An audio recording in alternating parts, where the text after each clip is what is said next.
ada beberapa Easter egg ataupun benda yang mungkin korang tak nampak. Benda-benda yang detail macam ni yang buatkan aku memang appreciate gila lah. Okay guys, okay, One Piece live action ni baru saja melabuhkan tirai dia lah. Jadi dah ramai orang yang tengok dan bagi review dan aku sebenarnya memang tak tahu nak cakap apa lah. Okay, sebab hasil yang dia buat untuk live action ni memang aku appreciate sangat dia punya kerja lah. Dan aku tahu ada banyak review dan komen daripada peminat One Piece dan juga yang tak pernah tengok pun anime manga dia ni. Okay, jadi aku rasa dia punya review dan komen tu aku rasa fair lah. Okay, jadi ada yang suka, ada yang tak suka, ada yang biasalah kan, benda tu memang kita tak boleh nak buat apalah. Okay, jadi hari ni aku sebenarnya nak kongsikan dekat korang ada beberapa Easter egg ataupun benda yang mungkin korang tak nampak. Jadi aku rasa benda-benda yang detail macam ni yang buatkan aku memang appreciate gila lah dengan live action One Piece pada kali ni. Jadi ada beberapa Easter egg yang aku rasa agak menarik untuk aku kongsikan lah dengan korang semua. Let's go! Okay, kita mulakan dengan Mihawk. Okay, Mihawk ni karakter yang bawa pedang besar gila tu, yang panggil the greatest swordman lah. Mihawk ni dia memang solo. Okay, jadi dia ada satu kapal yang memang dia tak tunjuk lah dalam One Piece live action tu secara detail. Tapi kalau korang tengok dekat episod 1 awal-awal tu, korang akan nampak ada satu kapal kecil memang muat untuk seorang. Jadi memang itu adalah kapal Mihawk bawa ataupun dia pakai masa adventure dia lah. Okay, jadi memang agak terkejut jugalah sebenarnya kalau kau yang pernah tengok anime atau manga dia, memang kau akan tahulah dia punya benda aneh dia tu kan. Okay, lepas tu kita akan nampak ada satu macam ada ikan duyung tau. Ada satu kapal tu dah ada ikan duyung. Kapal tu mungkin dia macam tribute untuk satu kapal yang cukup power jugalah dekat One Piece ni. Nama dia adalah Oro Jackson. Oro Jackson ni merupakan kapal Roger yang dah kena kiak tu. Kapal dia merupakan kapal Oro Jackson, satu kapal yang cukup terkenal lah dalam siri One Piece ni. Okay, jadi tapi dia tunjuk kat situ bukan macam satu ikan duyung, tapi aku tak pastilah, mungkin ada dua kat sebelah dia ke apa, tak tahulah. Tapi kalau betul-betulnya kapal dia tu dia ada dua ikan duyung, dengan depan tu ada satu macam cannon macam tu. Okay, yang kedua adalah Mr. Seven. Mr. Seven ni kalau korang tengok dekat episod yang pertama, masa mula-mula the intro Zoro ni, dia ada lawan satu orang ni kan. Okay, jadi orang ni merupakan orang Baroque Works. Okay, Baroque Works ni merupakan satu organisasi yang kita bakal tengoklah dalam season yang kedua nanti lah mungkin. Okay, jadi dalam tu dia cakap ada nombor 7 kan. Lepas tu Zoro cakap kalau korang serius, kenapa kau tak hantar nombor yang lagi besar kan. Dia lagi suka nombor 1. Okay, kat dalam anime ataupun manga, nombor 7 yang menggantikan dia yang dah kena kiak dengan Zoro tu. Okay, jadi dalam anime manga dia akan lawan dengan seorang tu lah. Okay, jadi orang tu adalah orang lain lah. Jadi orang tu masa dia lawan dekat Alabasta tu, dia ada cakap lah, diorang pernah hantar seorang untuk rekrut si Zoro ni, tapi dia dah kena lah kan. Jadi itu yang dia ganti tu. Jadi dia lawan dengan yang nombor 7 yang baru tu pun kira kuat jugalah. Itu nanti korang akan tengok lah, mungkin dia akan keluar dalam season yang kedua nanti. Lepas tu ada dalam manga dia tu kan, komik kan, dia ada masa dia macam ada sketch punya part lah. Dia bukanlah semua ni, akan ada 1-2 page yang macam sembang-sembang dengan Oda ni, creator One Piece ni Betul, orang tanyalah macam mana rupa si number 7 dekat dalam ni kan, sebab dalam anime manga dia memang tak tunjuk langsung. Cuma dalam One Piece live action ni saja dia tunjuk muka benda tu lah, number 7 tu. Okay. Jadi manga Oda reply dengan satu lukisan ataupun meme lah. Dia macam gambar orang panggil orang lidi lah kot. Jadi dia apa yang menarik dia adalah dia punya live action dia tu, dia punya orang dia tu hampir-hampir sama dengan yang meme ataupun orang lidi yang Oda lukis tu. Jadi memang aku agak terkejut jugalah kan. Itu memang unexpected gila lah, macam mana yang tak ada dalam anime ataupun dalam manga tapi dia buat kat dalam live action. Aku rasa benda tu memang dekat credit scene last aku rasa ada dia tunjuk peta East Blue tu kan. Kat dalam peta East Blue tu dia ada tunjuk satu macam header, bukan header lah, dia macam ada satu chop ke apa yang tu. Jadi dia ada tulis kat situ ini adalah peta East Blue. Okay, jadi East Blue ni telah diarahkan oleh masa tu fleet commander ataupun kira macam Marine ni, number one Marine lah. Jadi dia kira macam ketua commander untuk Marine ni. Orang panggil Admiral. Fleet Admiral nama dia. Okay, jadi yang kalau dalam Marine ni nombor satu adalah Fleet Admiral. Lepas tu bawah dia adalah ada beberapa Admiral. Okay, dan bawah Admiral ni barulah Vice Admiral lah. Jadi Garp dia dekat situ lah. Yang atuk Luffy tu, dia dekat bawah tu. Okay, jadi Garp tu dia dekat situ. Atas dia ada Admiral. Atas lagi satu ada ketua dia, Fleet Admiral. Tapi yang dalam Easter egg, dalam peta tu, dia cakap orang tu nama dia Kong.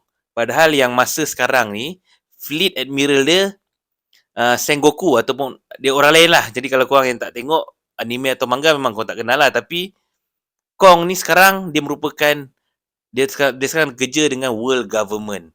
Okay, jadi itu adalah satu benda yang menarik juga lah kan sebenarnya sebab kau dah reveal detail yang macam tu kan.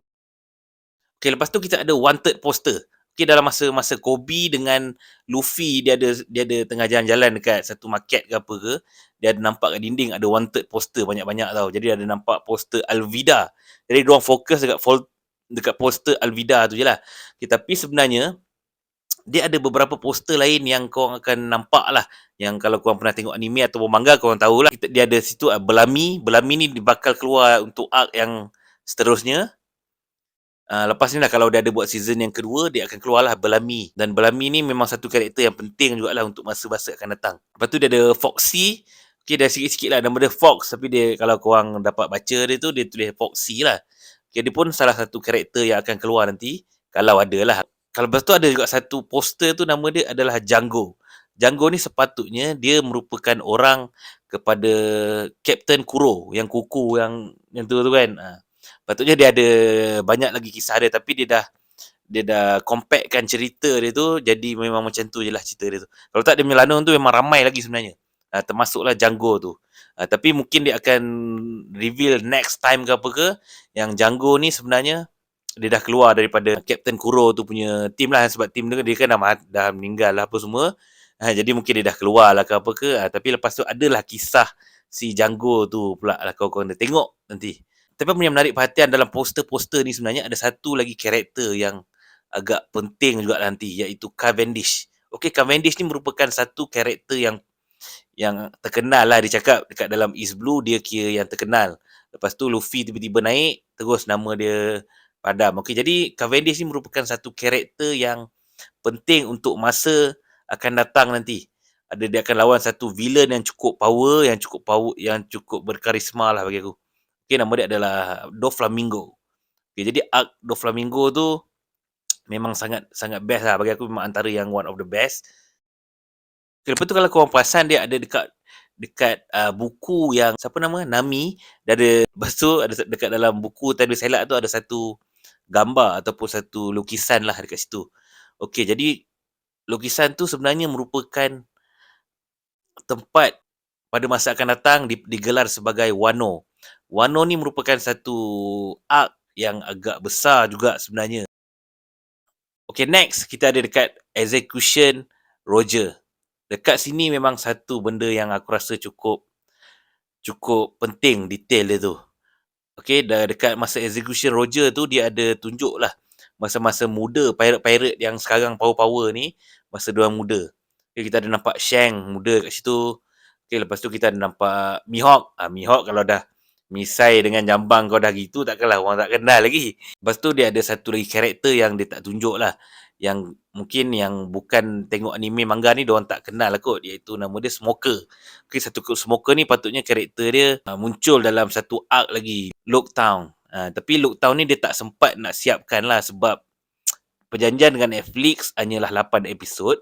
Jadi kalau dia nak buat Lockdown ni dia ada kena tambah lagi 2 episod jadi 10 episod. Okay, jadi benda tu memang mengganggu dia lah. Tapi sampai arc 8 episod tu pun dia berjaya siapkan sampai arc yang kira besar jugalah Along tu. Tapi apa yang menarik ni dalam scene tu, ada satu lagi karakter yang sepatutnya ada iaitu Crocodile. Okay, jadi minta maaf kalau korang yang belum tengok anime atau manga lagi, Crocodile ni merupakan main villain dalam next dia punya next big fight Luffy iaitu Alabasta Arc lah. Okay, tapi ada teori yang mengatakan yang Crocodile ni dia adalah seorang wanita. Okay, jadi ini hanyalah teori sebab sekarang anime dengan manga pun masih tertanya-tanya lagi lah. Sama ada krokodil ni dia lelaki ke dia perempuan. Tapi dalam arc tu memang dia fully seorang lelaki.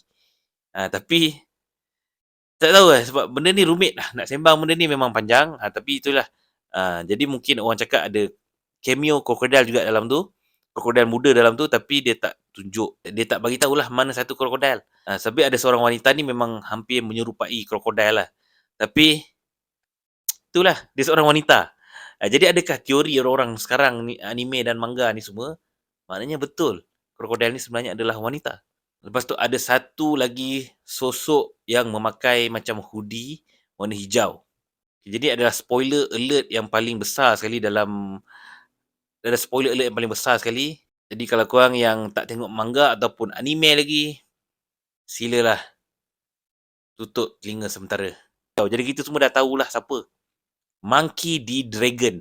Anak kepada Garp, ayah kepada Luffy. Okay, jadi dalam live action One Piece ni sebenarnya dia dah cast pun Dragon ni. Tapi disebabkan dapat kecaman yang teruk ke apa ke ataupun mungkin orang tak sempat nak buat. Okay, jadi karakter Dragon ni dia memang tak reveal langsung. Memang kesian juga lah sebab karakter tu memang aku rasa dia ada muka seorang Dragon tapi dia orang tak kenal lah. Pelakon yang memang kau tak kenal siapa. Macam tu lah. Jadi fans ni agak triggered jugalah dengan benda-benda ni. Aku pun tak faham lah diorang ni. Jadi mungkin dia cast tu untuk Dragon masa muda je pun. Tapi dia dah kena kecaman yang amat-amat dahsyat. Okay, kesian gila dekat pelakon tu. Tapi dia ada satu karakter yang agak penting juga. Patutnya mungkin akan keluar dalam Looktown punya arc. Tapi dia tak sempat nak buat. Dan aku rasa itulah yang menyebab dia tu. Jadi dalam saga East Blue ni, patutnya sampai Looktown tu lah sebelum Luffy keluar daripada East Blue. Dan dia meneruskan perjalanan ke tempat lain. Okay, jadi itu adalah kisah saga East Blue. Okay, jadi last Easter egg ataupun benda yang aku rasa menarik lah. Dalam satu scene tu, ada satu surat khabar lah ada orang baca kan. Tapi kat dalam surat khabar tu, dia ada tunjuk satu macam artikel ataupun petikan lah dekat satu section dalam surat khabar tu. Dia ada tunjuk Revolutionary Army. Untuk yang tak tengok manga ataupun anime, aku minta maaf ini sekali lagi spoiler. Ini adalah satu organisasi yang cukup bagi impak lah untuk siri ni. Jadi aku rasa benda ni memang sangat-sangat penting dan akhirnya dia dah reveal benda tu awal. Sebab Revolutionary Army ni kita memang tahu dia benda tu lama lagi. Okay, jadi Revolutionary Army ni diketuai oleh Dragon, ayah kepada Luffy yang membuat cameo tadi kat dalam Execution Roger tu. Yang pakai hoodie hijau tu. Jadi itu adalah ketua kepada Revolutionary Army. Okay, jadi Revolutionary Army ni sebenarnya di One Piece ni dia ada world government. Tapi world government ni dia macam ada satu agenda yang agak misteri sebenarnya. Dan juga dia punya askar yang paling kuat adalah Marine lah. Jadi bawah world government ni adalah Marine. Marine ni lah yang buat kerja-kerja world government ni. Tapi world government ni ada satu organisasi yang kira macam penentang dorang gila-gila punya lah. Jadi itu adalah Revolutionary. Payahnya lah nak sebut kau ni. Revolutionary Army inilah yang akan menentang world government ni secara direct. Okay, kalau pirate ni dia menentang Marine saja. Tapi Revolutionary Army ni dia orang terus direct kepada world government punya kerja-kerja world government ni lah. Sebab diorang dah tahu world government ni memang korup gila, memang ada agenda diorang sorok dan ada benda yang diorang simpan daripada semua manusia, rakyat-rakyat ni semualah macam tu. Jadi itu adalah satu benda yang membuatkan aku suka dengan One Piece ni adalah hubungan antara world government, revolutionary, marine dan juga pirate ni. Jadi memang sangat besar sebenarnya dunia build up One Piece ni. Okay, jadi itu sajalah beberapa benda Easter egg yang aku rasa benda tu menarik lah untuk aku kongsikan dengan korang dan membuatkan aku lebih appreciate kepada production One Piece live action ni. Okay, dia bukan saja menarik tapi dia bagi beberapa fan service yang bagi aku memang cukup memberi impak lah kepada fans anime ataupun manga ni. Jadi yang kepada yang dah tengok One Piece live action ni, mungkin ada benda-benda lain lagi korang nak kongsikan. Jadi korang boleh komen sekarang Easter egg ataupun benda-benda yang menarik yang korang rasa ada dalam anime ataupun manga. Dia bukanlah yang the best live action Tapi disebabkan dia punya level of difficulty nak buat One Piece ni, aku boleh kata dia adalah antara satu live action yang sangat-sangat bagus. Okay, kalau kita compare, aku bukanlah nak comparekan dengan anime lain, anime ataupun manga lain, tapi kalau kita tengok Rurouni Kenshin, dia memang bagus. Memang best gila. Dia punya accuracy, dia punya fight scene dia apa semua, dia punya emotion dalam siri tu memang sangat-sangat bagus. Tapi itulah, compare dengan anime-anime macam Dragon Ball, anime-anime yang ada power-power ni lah. Jadi Rurouni Kenshin ni lah macam Samurai X kan. Samurai X ni dia macam lebih mudah lah nak buat. Bukanlah mudah, semudah sangat nak buat. Susah juga. Tapi dia punya orang panggil level of difficulty untuk anime-anime yang ada kuasa, dunia build up yang bukan manusia sangat ni. Jadi aku rasa One Piece, Dragon Ball itu memang susah sebenarnya nak buat. Sebab tu Dragon Ball kantoi awal. Sebab dia buat movie, satu je movie. Lepas tu nak habiskan semua memang naya lah member. Sebab itu sebab sebelum wujudnya lah streaming service macam Netflix lah apa semua ni kan. Tapi sekarang, uish, aku rasa memang bagus lah. Aku memang appreciate gila lah dengan One Piece live action. Sebab sebelum keluar memang aku memang takut gila dengan apa reaction, terutamanya kepada peminat-peminat baru lah. Tapi rata-rata peminat-peminat baru One Piece memang orang suka lah dengan live action ni. Cuma yalah, anime dengan manga ni dia, sebab dia orang dah ada bayangan tau One Piece ni macam mana. Jadi benda tu akan mengganggu korang untuk enjoy One Piece live action ni. Tapi ada setengah fans anime dan manga ni, dia memang nak live action ni sebab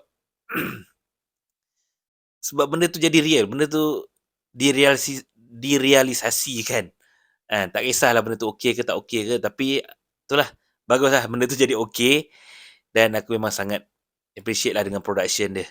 Okey, dan memang aku tak sabar untuk season yang kedua. Dia dah reveal dah pun, skrip dah ready, tapi disebabkan ada satu strike writer dengan director semua ni, disebabkan AI benda AI ni, jadi semua terjejas. Jadi kalau lepas benda tu dah okey, baru diorang akan shoot, dan mungkin dalam masa setahun One Piece season kedua akan keluar. Jadi aku memang tak sabar, dan itu je lah. Okay, jadi jangan lupa follow, subscribe, share dan like. Jangan lupa tengok One Piece live action.